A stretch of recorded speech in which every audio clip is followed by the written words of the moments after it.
নমস্কাৰ বন্ধু বান্ধৱীসকল, আমি এঠাইতে এডোখৰ মাটিতে কেনেকৈ দুটা তিনিটা খেতি কৰিব পাৰোঁ।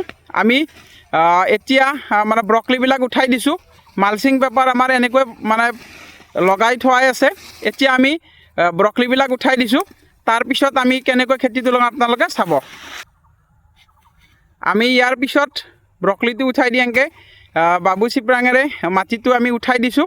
আপোনালোকে দেখিবলৈ পাইছেগৈ, উঠাই দিছোঁ। এতিয়া আমি জৈৱিক সাৰ এনেকৈ গাঁতটো ভৰ্তিকৈ মানে এই দেখিছে আপোনালোকে এই গোবৰ মানে জৈৱিক সাৰ আমি ইয়াত জৈৱিক সাৰ আৰু গোবৰ সাৰ একেলগে মিক্স কৰি দিছোঁ। মিক্স কৰি দি ইয়াত মানে গাঁতকেইটাত সম্পূৰ্ণ ভৰ্তিকৈ আমি দি দিছোঁ গোবৰটো।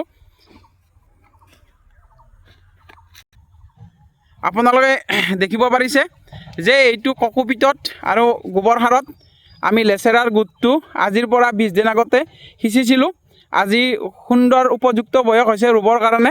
আমি এতিয়া মানে এঠাইতে দুটা কেনেকৈ খেতি কৰিব পাৰে, কম সময়তে কেনেকৈ দুটা খেতি উঠাব পাৰি, সেইটো ব্যৱস্থা আমি আপোনালোকক দেখুৱাই আছোঁ। আমি এতিয়া গোবৰ সাৰ দেখিছে আপোনাৰ ইয়াত গাঁতবিলাকত আমি ভৰ্তিকৈ দি লৈছোঁ। এতিয়া আমি ৰোপণ কৰিম লেচেৰাৰ পুলি। আপোনালোকে চাই থাকিব, মানে 3 ফুট বহল আমি বেডটো বনাই লৈছিলোঁ। তাৰপিছত আমি ব্ৰকলি লগালোঁ, ব্ৰকলি উঠালোঁ, বিক্ৰী কৰিলোঁ। তাৰপিছত আকৌ ব্ৰকলিবিলাক উঠাই দি আমি গাঁতবিলাক খান্দি ল'লোঁ সুন্দৰকৈ। তাৰপিছত আমি গাঁতবিলাকত জৈৱিক সাৰ আৰু গোবৰ সাৰ মিহলি কৰি ভৰাই দিলোঁ। তাৰপিছত আমি সেই আজি 20 দিনমান আগতে লেচেৰাৰ পুলি আমি সিঁচিছিলোঁ। সেই লেচেৰা পুলিবিলাক হৈ গৈছে। এতিয়া আমি লেচেৰাৰ পুলিটো মানে গোবৰ আৰু সেই মাটিটো মিহলি কৰি দি তাত আমি লেচেৰা পুলিটো লগাম। তাৰপিছত আমি অকণমান পানী দি থৈ দিম আৰু কেইদিনমান পিছত ইয়াত আমি সাৰ দিয়াৰ ব্যৱস্থা আপোনালোকে দেখিছে কি সুন্দৰ হৈছে পুলিটো।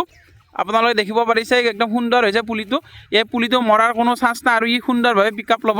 আপোনালোকে দেখিব পাৰিছে ধুনীয়াকৈ পুলিটো মানে গ্ৰোথ লৈছে। আমি কেৱল ৰোপণ কৰিব। আপোনালোকে দেখিবলৈ পাইছে পুলিটো কি সুন্দৰ হৈছে। মই দেখুৱাইছোঁ আপোনালোকক, এই সুন্দৰ পুলি হৈছে, ইয়াৰ কোনো প্ৰব্লেম নাই।